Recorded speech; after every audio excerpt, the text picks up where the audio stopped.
Hello guys, welcome back to our video. So today's video is how to increase or enhance or ascend your eye area, whatever word you want to use. This video will fall into the category of the life stat of physicality, which is in the looks for your face. As you can see, 4 major stats: physicality, subcategory, face, body, and height. Well, it's face, so subcategory, which is eye area, or all those different methods. The first thing to understand is, well, your eyebrows. I'm going to go over how to thicken your eyebrows and the techniques you can use to make them look more aggressive. Okay, I'll be first going over topical minoxidil and derma roller. For minoxidil, you could just get topical minoxidil from Keeps, and you could put it on your hand, and then you just dabble it on your eyebrow. But before you do that, you must use a derma roller or a derma pen.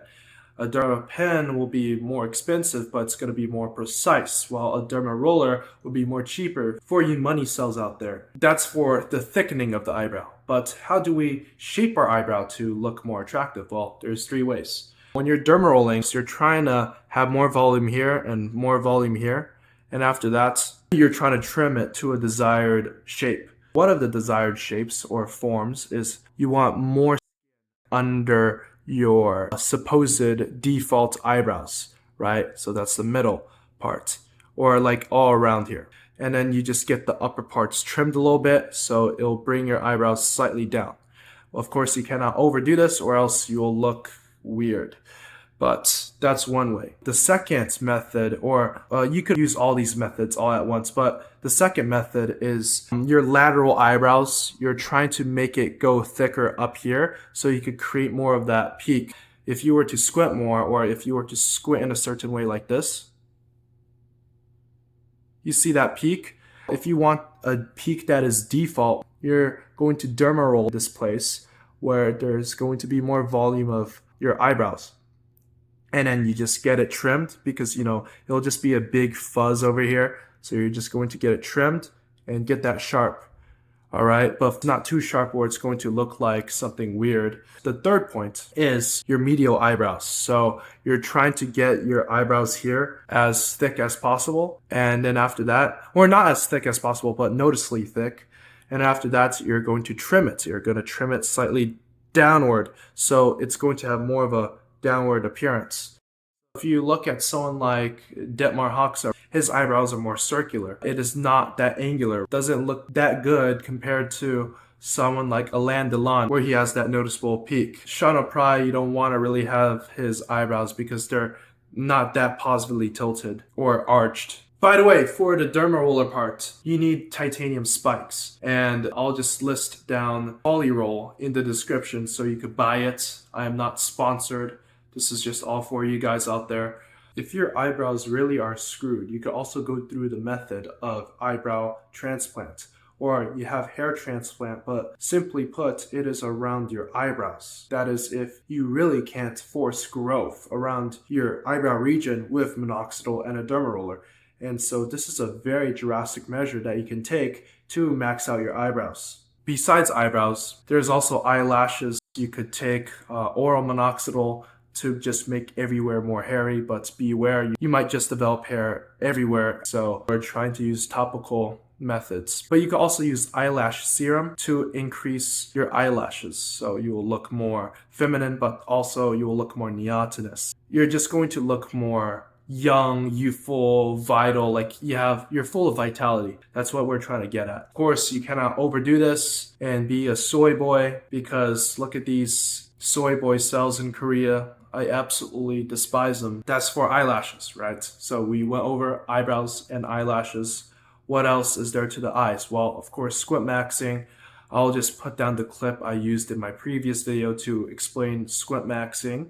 Squintmaxxing, so of course, like Ian Somerhalder, he squints a lot and his eyes become smaller and his eyes become more intimidating. But again, this might not work for you if you're older, so you have to constantly fraud.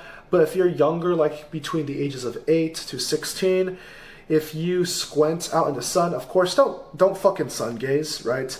But if you're just out in the sun with some of the light glaring into you, you're not like directly looking at the sun, but just you're out playing, you're out hunting, you're out doing shit, being an extrovert, Well, you'll also squint a little and concentrate. Subconsciously, you'll try to not get the sunlight in your eyes. And of course, your orbital region will adapt to it. So having a better, more pronounced orbital region from the sun and from squinting is an evolutionary adaptation. Now, eyelid pulling. So this only works if you're not East Asian. So basically, if you're not Chinese, Korean, Vietnamese, whatever, you get what I mean, the people who are good at math.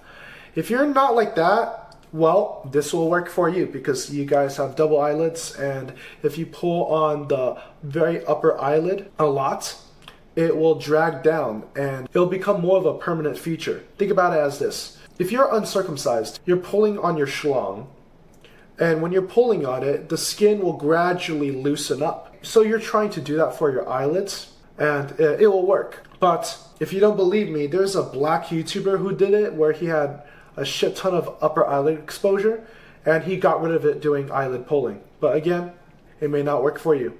The fourth method is taking steroids, Trenbolone, HGH, IGF-1, anything of that sort will grow your orbital bone, right? Of course, you have to take your cycling very seriously, but cycling will be another video that I will make, but you should go look at a video by Androgenic in the future, or by Clavicular if you look at his past videos on how to cycle, and you'll probably know how to have more orbital bone protrusion, which will enhance your eye area and that dominant look.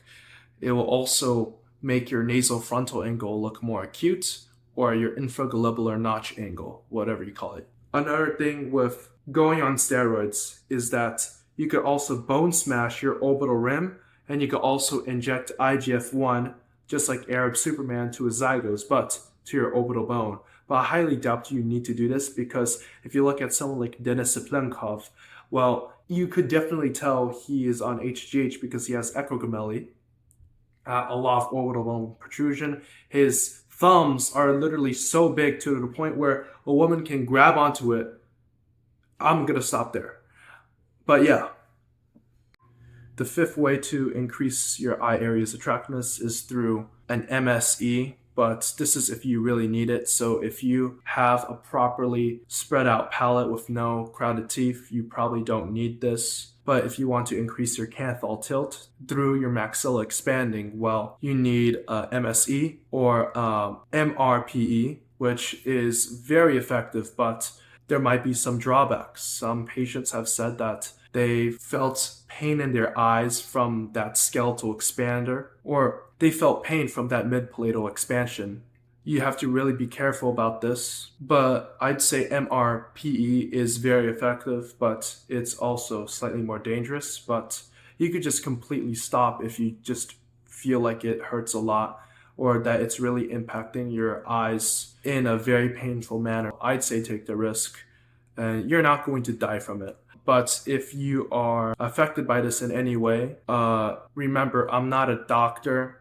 There's also CO2 laser resurfacing to get rid of those folds around your eyes that's where there's the lack of periorbital fat. So even with some fat under your eyelids and you still sort of look tired, well, you need that skin to be tightened so it will look plump and juicy and tight without any wrinkles. Sorry, that was sort of sus, but in the meantime, if you're doing that, also get CO2 laser resurfacing for your nasolabial folds.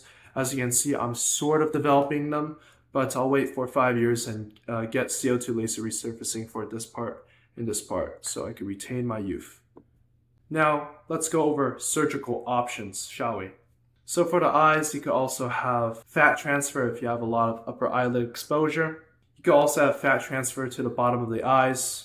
And lastly, a DIY surgery with a razor. This is technically surgery, okay, but it's DIY, so you could do it yourself. But again, I'm not a doctor, but I'm saying that this is a viable option. In all seriousness though, it does work. You're just cutting your intermedial canthus and you're doing it downwards, or you're doing it at a 45-degree angle to increase your palpebral fissure length or your perceived palpebral fissure length. So you will have a better, palpebral fissure length, a better PFL. And your eyes will look slightly wider, or they'll be perceived as slightly wider. And I would also say that you could do that with the sides of your eye or your lateral canthus where you're cutting it, so it will achieve more of a folded, dragged out effect. And you will use dye. Some people use dye and they'll rub it on here, and that will just be implemented inside, sort of like a tattoo. That pigmentation will just be permeated into that skin. It will look more dragged out. So if you guys are someone like David Lade or Detmar Hoxha, with their palpable fissure length being sort of just ever so slightly screwed, this is a viable option for you, so you will look more wider. Again, this is a DIY surgery. I think you could have actual surgeons to do this for you, but again, it's way cheaper to do this yourself. But again, I'm not a doctor, I'm not a surgeon. There are some nerves and blood vessels that are in your inner medial canthus, so you gotta glide your razor, not that deeply, but of course, if there's a mistake, well, there's no going back. But yeah, in all seriousness, it is possible, but beware of this risk. Just came out of a shower and had shower thoughts. I forgot to mention the Fox eye lift, but also just the surgery where they just make your palpable fissure length super exaggerated. So yeah, I'll put that in. So for the coloring of the eye, there are three main ways. Two ways that are temporary, the third way, which is, well, permanent. So the first two ways, well, I'm going to go for number one right now, is eye contacts. You could use interchangeable colors, well, with different contacts, of course. The second way is to laser off the pigmentation from your eyes. So you could uncover the lighter tones of your eye color to have more of a highlighted eye area look. The third way is through keratopigmentation, which is, well, they just put a different color in your eye, so it will look different, and this is more permanent. Now for the unethical ways to ascend your eye area. If you have a wide IPD, but your face is fairly narrow, again, you could get MSE, but you could also have cheekbone implants to make your face wider. And you could shoot to make your jaw wider to compensate for that wideness, because your jaw has to be around 80 to 85% of your bazygomatic width. So if you have a wide IPD like me, but your total facial height to width ratio is kind of oblonged, well, you could opt for cheekbone implants to widen your face, or MSE, or you could just bone smash with IGF-1 to your cheekbones to make your face look wider. If you have closed set eyes, okay, this is a rare case, but if you have a skull shape like the Yakub, like Charlie Kirk, right? I'm not trying to make fun of him, but literally though, his skull shape is kind of like the Yakub. And for the people who are political out there thinking that I'm making fun of Charlie Kirk, well, I'm a noticer. Besides that point though, back to the Yakub skull shape topic. Well, you could opt for surgery where they would shave off that bone so your face can look more narrow. Thus, your interpupillary distance divided by your bizygomatic width will look more harmonious. If your eyes are really super close set, you could opt for orbital box osteotomy, but this is a dangerous procedure. But you could still opt for it if you really are that cooked. For example, Adriana Lima's husband. If you were to put Henry Cavill's eye area over his face, it's like Chad level. He looks so attractive. But since his eyes are so fucked up, well, Adriana Lima's husband is around sub 5. But with just that simple eye area change, his whole entire harmony gets way better. I'm saying maybe for you, if you have Adriana Lima's husband's eye area, well, you could opt for orbital box osteotomy, which can really help you ascend. But yeah, I think I covered up all the ways to improve your eye area. If I missed any, the esoteric BPers will comment in my comments and they will bring out new suggestions. So please look in the comments, comment below if you know more methods. Maybe I missed some. Throughout this whole entire video, it's me going to the shower, me going down to eat, coming back up. I'm like, oh wait, there is a new idea that I've long forgotten about of how to enhance your eye area. Maybe I left out some stuff, so sorry about that. But yeah, this is how to enhance your eye area. To end it off, please subscribe and look at my TikTok, follow my TikTok. I will also be making edits and short form content too. Spread the word because I really want the 4 major stats, at least this part, to be understood In looksmaxxing, you must maximize all stats. If you look at Androgenic's video about maximizing all your stats, I actually made the 4 stats video a few days before him making the how is it good to be unnatural and all-rounded. So as you can see, I'm the one who has really elaborated on this idea very deeply, and I have systemized it. So please, if I were to ever go down into BPLM history, I want to be known as someone who will be pioneering a system that is so efficient and systemized to the point where it is easy to put things into categories in the LM and BP way, where you could understand methods that are ethical and unethical, that are natural, that are unnatural, in an efficient, structured way where it is easy to understand without wasting your time scrolling on .org. So this whole entire channel and premise will basically be centered around this ideology of being well-rounded and maximizing these stats with immense elaboration, as you can see from my previous video. But besides that point, follow me on social media, of course, Instagram, TikTok, and subscribe. Thank you guys. Peace out.